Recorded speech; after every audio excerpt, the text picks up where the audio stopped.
Hello. OP classes के digital platform पर आप सभी का एक बार पुनः स्वागत है। आज हम लोगों को पढ़ने हैं 3 फरवरी 2021 के मोस्ट एक्सपेक्टेड करंट अफेयर्स। तो चलिए देखते हैं आज का पहला प्रश्न। पहला प्रश्न है, प्रधानमंत्री श्री नरेंद्र मोदी द्वारा 31 जनवरी 2021 को किस पत्रिका की 125वीं वर्षगांठ को मनाया और संबोधित किया गया है? तो हाल ही में प्रधानमंत्री श्री नरेंद्र मोदी द्वारा 31 जनवरी 2021 को प्रबुद्ध भारत पत्रिका की 125वीं वर्षगांठ को संबोधित किया गया है। प्रबुद्ध भारत पत्रिका रामकृष्ण मिशन की मासिक पत्रिका थी, जिसका प्रकाशन वर्ष 1896 से चेन्नई से शुरू हुआ था। प्रबुद्ध भारत पत्रिका का संपादन स्वामी विवेकानंद द्वारा शुरू किया गया था तथा यह देश की सबसे पुराने समय से प्रकाशित होने वाली पत्रिका है। चेन्नई से प्रकाशन होने के 2 साल बाद इसका प्रकाशन अल्मोड़ा से शुरू हुआ और वर्ष 1899 से इसका प्रकाशन उत्तराखंड से हो रहा है। प्रबुद्ध भारत पत्रिका भारत के अलावा अमेरिका, ऑस्ट्रेलिया, बांग्लादेश, कनाडा, चीन, फ्रांस, जर्मनी, इटली तथा कई अन्य देशों में पढ़ी जाती है।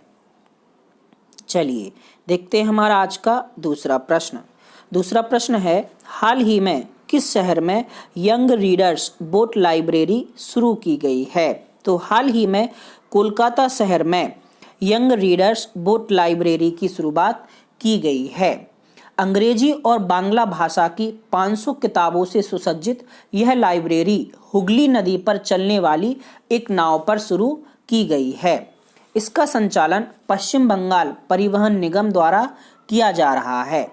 इस नाव पर कुल 3 घंटे की यात्रा के दौरान मिलेनियम पार्क से बेलूर मठ तक की यात्रा में बच्चों के लिए 50 रुपये शुल्क तथा वयस्कों के लिए 100 रुपये शुल्क रखा गया है। यह नौका पुस्तकालय है जो कि नाव पर शुरू की गई है। चलिए देखते हैं हमारा आज का तीसरा प्रश्न। तीसरा प्रश्न है, हर साल किस तिथि को मार्टियर्स डे यानी शहीद दिवस मनाया जाता है? तो प्रत्येक वर्ष 30 जनवरी को मार्टियर्स डे यानी शहीद दिवस मनाया जाता है।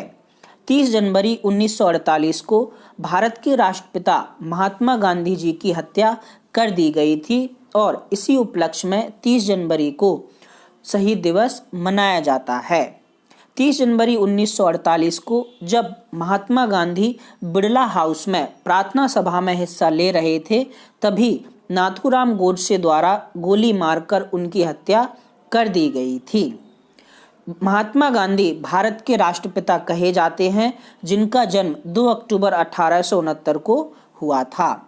इस बार का शहीद दिवस विशेष रहा क्योंकि इस बार पूरे भारत में 11 बजे 2 मिनट का मौन रखा गया था। चलिए देखते हैं हमारा आज का चौथा प्रश्न। चौथा प्रश्न है, भारत न्याय रिपोर्ट के दूसरे संस्करण के अनुसार किस राज्य में भारत में न्याय वितरण में शीर्ष स्थान प्राप्त किया है? तो हाल ही में भारत न्याय रिपोर्ट का दूसरा संस्करण जारी हुआ, जिसमें महाराष्ट्र ने शीर्ष स्थान हासिल किया है। भारत न्याय रिपोर्ट के दूसरे संस्करण में दूसरा स्थान तमिलनाडु, तीसरा स्थान तेलंगाना तथा चौथा स्थान पंजाब ने हासिल किया है। इस रिपोर्ट में 5वें स्थान पर केरल राज्य रहा है।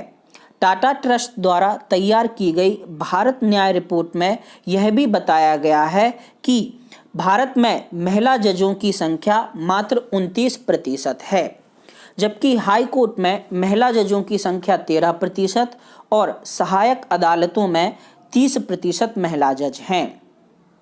भारत न्याय रिपोर्ट की प्रस्तावना पूर्व जज M.B. लॉकुर ने लिखी है और उन्होंने बताया है कि भारत में वर्तमान में कुल 4 करोड़ मामले न्यायालय में लंबित हैं। बात की जाए 1 करोड़ से कम आबादी वाले राज्यों में, तो भारत न्याय रिपोर्ट में त्रिपुरा ने टॉप किया है, जबकि सिक्किम दूसरे स्थान पर और गोवा तीसरे स्थान पर है। चलिए देखते हैं हमारा आज का 5वां प्रश्न। पांचवा प्रश्न है, ट्राइफेड जनजातीय मामलों के मंत्रालय द्वारा आयोजित एक राष्ट्रीय जनजातीय महोत्सव आदि महोत्सव का उद्घाटन किसने किया है?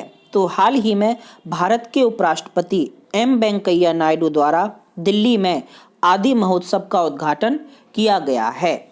आदि महोत्सव का आयोजन दिल्ली हाट में 1 फरवरी 2021 से 15 फरवरी 2021 के बीच किया जा रहा है, जिसमें 20 राज्यों के हजारों आदिवासी शामिल हो रहे हैं। इस आदिवासी महोत्सव में आदिवासियों से जुड़ी कला, चिकित्सा, भोजन तथा लोक कला का प्रदर्शन किया जा रहा है। आदिवासी महोत्सव का आयोजन जनजातीय मामले मंत्रालय द्वारा किया जाता है तथा इसका आयोजन वर्ष 2017 से होता आ रहा है, लेकिन कोरोना की वजह से वर्ष 2020 में आदि महोत्सव का आयोजन नहीं किया गया था। चलिए देखते हैं हमारा आज का छठवां प्रश्न। छठवां प्रश्न है, भारत जापान अधिनियम ईस्ट फोरम की 5वीं संयुक्त बैठक किस शहर में आयोजित की गई थी? तो भारत जापान अधिनियम ईस्ट फोरम की 5वीं बैठक नई दिल्ली में आयोजित की गई थी। भारत जापान ईस्ट फोरम की 5वीं बैठक की अध्यक्षता भारत के विदेश सचिव हर्षवर्धन श्रृंगला द्वारा की गई थी। चलिए देखते हैं हमारा आज का सातवां प्रश्न। सातवां प्रश्न है, निम्नलिखित में से किस अंतरिक्ष एजेंसी ने हाल ही में NGC 4535 को पाया है, जिसे लॉस्ट गैलेक्सी के नाम से जाना जाता है? तो हाल ही में नासा के हब्बल टेलीस्कोप द्वारा लॉस्ट गैलेक्सी के नाम से मशहूर NGC 4535 की तस्वीरें भेजी गई हैं। लॉस्ट गैलेक्सी पृथ्वी से 50 मिलियन प्रकाश वर्ष दूर कन्या नक्षत्र में स्थित है। इसका नामकरण वर्ष 1950 में शौकिया खगोल विज्ञानी लेलैंड एस कॉपलैंड द्वारा किया गया था। यह लॉस्ट गैलेक्सी हमारी मिल्की वे आकाशगंगा की तरह ही सर्पिलाकार है, जिसके केंद्रीय उभार में पीली चमक सबसे पुरानी व ठंडे समूह को दर्शाता है। लॉस्ट गैलेक्सी की खोज सबसे पहले विलियम हर्शले ने 1785 में की थी। चलिए देखते हैं हमारा आज का आठवां प्रश्न। आठवां प्रश्न है, हर साल विश्व लेप्रोसी दिवस किस दिन मनाया जाता है? तो प्रत्येक वर्ष जनवरी के अंतिम रविवार को विश्व लेप्रोसी दिवस मनाया जाता है। कुष्ठ रोग के बारे में जागरूकता फैलाने के लिए विश्व लेप्रोसी दिवस मनाया जाता है। इसे हैंसन रोग के नाम से भी जाना जाता है। वर्ष 2021 की विश्व लेप्रोसी दिवस की थीम है beat leprosy and stigma and advocate for mental well being. Bharat प्रत्येक वर्ष 30 जनवरी को विश्व कुष्ठ दिवस मनाता है। बात की जाए विश्व कुष्ठ रोग दिवस की, तो वर्ष 1954 से राउल फोलेरो द्वारा विश्व कुष्ठ रोग दिवस मनाए जाने की शुरुआत की गई थी। कुष्ठ रोग, जिसे लेप्रोसी कहा जाता है, के होने की मुख्य वजह माइक्रोबैक्टीरियम लेप्री नाम का एक जीवाणु है। कुष्ठ रोग एक त्वचा संबंधी रोग है। चलिए देखते हैं हमारा आज का नौवां प्रश्न। नौवां प्रश्न है, Soumitra Chatterjee a life in cinema theatre poetry की अधिकृत जीवनी के लेखक कौन हैं? तो Soumitra Chatterjee a life in cinema theatre और पोट्री के लेखक अर्जुन सेनगुप्ता तथा पार्थ मुखर्जी हैं। बात की जाए सौमित्र चटर्जी की, तो वे बंगाली फिल्म थिएटर से जुड़े हुए अभिनेता, कवि और लेखक थे। सत्यजीत रे की फिल्म अपूर्व संसार से शुरुआत करने वाले सौमित्र चटर्जी ने कुल 250 से अधिक फिल्मों में काम किया है। सौमित्र चटर्जी का जन्म 19 जनवरी 1935 को कोलकाता में हुआ था। उनका वास्तविक नाम उत्तम कुमार था। 15 नवंबर 2020 को सौमित्र चटर्जी का निधन हो गया है। वर्ष 2004 में सौमित्र चटर्जी को पद्म भूषण से भी सम्मानित किया गया था। चलिए देखते हैं हमारा आज का अंतिम प्रश्न। अंतिम प्रश्न है, इसरो किस शहर में स्थित Shri Shakti institute of engineering and technology शैक्षणिक उपग्रह श्री शक्ति सैट लॉन्च करने जा रहा है।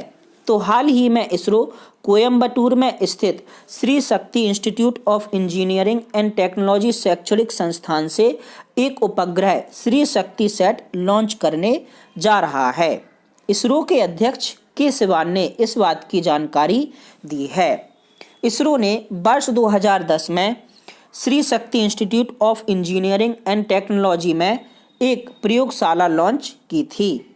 इस श्री शक्ति उपग्रह द्वारा भूमिगत पाइपलाइन में लीकेज व आग का पता लगाने के अतिरिक्त बैंक की चोरी का पता भी लगाया जा सकता है। चलिए देखते हैं हमारा आज का क्वेश्चन ऑफ द डे।